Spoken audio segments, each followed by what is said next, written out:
Today is Sunday, kaya as a fisherman muna tayo ngayong araw. So marami nga tayong nahuling mga iba't ibang uri ng isda. Hello everyone, I am Sir Michael at welcome back po sa panibagong video.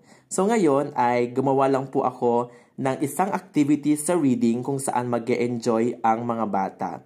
So ito ay isang fishing activity kung saan ay manghuhuli ang mga bata ng iba't ibang mga isda, pero may mga nakasulat na mga iba't ibang basic sight words dito sa mga isda. It's up to you kung ang ilalagay nyo sa isda ay syllables, CVC, mga letters, mga basic sight words, mga salita na may mga dalawang pantig, or pwede ding mga phrases. Ayan, so ang ginawa ko po dyan ay ang huhulihin po ng mga bata ay mga isda na may mga nakasulat na basic sight words, mga basic sight words for grade 2. Sobrang ganda ng mga activity na to at for sure ay mag-e-enjoy ang mga bata. Ayan, tignan nyo naman, ako ay nag-e-enjoy din sa ginagawa ko. How much more kung gagawin ito ng ating mga pupils. Ayan, so later at the end of the video ay malalaman nyo kung ano yung mga materials na ginamit ko dito para magawa itong activity po na ito.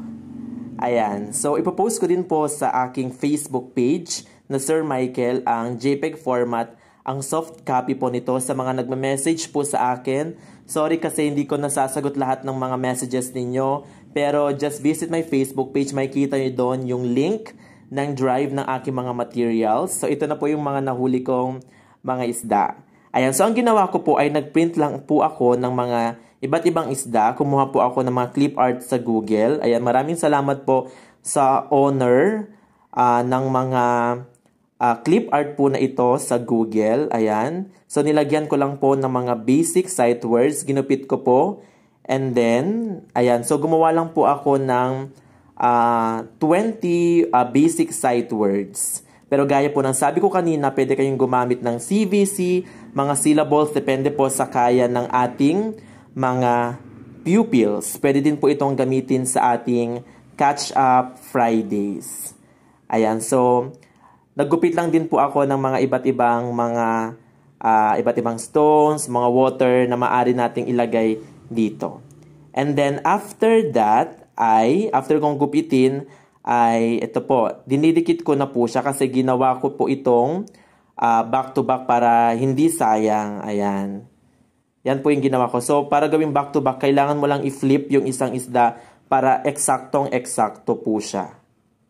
Ayan. Once again po, nung nakaraan, meron na po tayong 100k followers dito sa aking Facebook page. Now, sobrang bilis. Meron na po tayong 116k followers. And then, kinailangan ko din po ng perdible. Ayan, nilagay ko lang dyan. Kasi, yan po yung gagamitin natin para mamagnet po yung mga isda. Ayan. So, ito, sinusort ko na po. Ayan. So, wala po ako sa eskwelahan, everyone. Nasa bahay lang po ako. Today is Sunday. Ayan. So, uulitin ko po. Para sa mga nalilito po kung saan ida-download yung aking mga materials, punta po kayo sa aking YouTube channel. I-check nyo po yung mga description box ng aking mga videos.